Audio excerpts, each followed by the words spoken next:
Hey guys, this is Xavier Alfaro in your Econ 201A class. So today my marketing analysis is on the music industry and just gonna see what how illegal downloading affects all of this. So before we get to it, this is just a little intro to me. So on the left, that's just a picture of me and my girlfriend just in Hawaii. We actually just got back a couple weeks ago, and it was definitely a really awesome place to be. And on the right, it's just a picture of me looking out and through the beach of Hana. So. Yeah, so let's get to it. So this is the music industry. So it's a $47.5 billion in revenue, and in 2006, illegal downloading took $1.3 billion away from them as album labels decreased. More people are buying more vinyl albums, which is pretty cool. And U.S. publishes most of the music throughout the world. And one interesting fact is that fast music will the faster the music is, you'll tend to drink a lot faster, and then let's say you're at a bar, the louder the music is, you'll drink more in a shorter period of time. So I think that was pretty interesting. And before I show you the illegal downloading, this is just what I have for my supply and demand graph. So it's just shows that the supply going up and the demand, and it just shows our equilibrium point. And now we'll just get back to the illegal downloading, which is so 30 billion songs were downloaded illegally from 2004 to 2009, and 47% of sales dropped since Napstar debuted in 1999. It costed the industry $12.5 billion and over 71,000 jobs. Man, that's pretty crazy. So yeah, the jobs included just artists, engineers, songwriters, producers, technicians, and marketing support.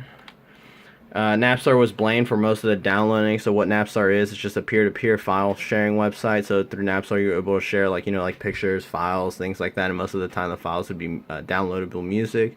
And one big name that sued them was Metallica, and I'm sure a lot of bigger bands sued them as well. And just other websites that were sued too, which is LimeWire, FrostWire, Torrent, and these are other websites that you were able to download music illegally. So the demand determinant, the decrease of the demand was due to the price of a good or service. So it was just 99 cents for just one song, which is way too much. I wouldn't spend that much for a song, and I know some people wouldn't, but it was just way too much. Usually albums would cost around $20 or more, and just CDs, people weren't buying CDs anymore. They just weren't popular. If you were able to download music, you wouldn't like go out and buy a CD anymore. When Bluetooth came out, instead of CD players like in your car, you would have like Bluetooth from your phone to connect to the stereo, so you'd just be playing music like that. And then it's just the reason why I made illegal downloading more optional. So this is just my graph that just shows the decrease of demand was due to the price of a good. So with all those things into play, just decrease the demand of music and like CDs and stuff, and then also decrease the price. So the industry comeback. So what we have is that the music industry actually started publishing ringtones to buy. So like when you're calling someone, you listen to that cool ringtone in the back. That's the one way that they were able to come back. Digital licensing to Pandora, YouTube, and Spotify was very big. I know all three of these things are very popular apps that you can get on your phone, and they're all free, but some of them you actually have to pay membership to. Like let's say if you didn't like the song, you'd be able to skip it, or you were able to download music from there too. Just you would only pay like a small fee of like $5 a month.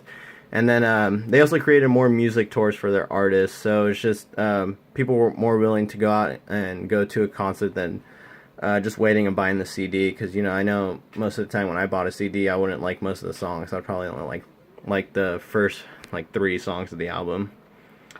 And yeah, so these are the 2 websites where I got all my information from, and that is my presentation. Thanks for listening.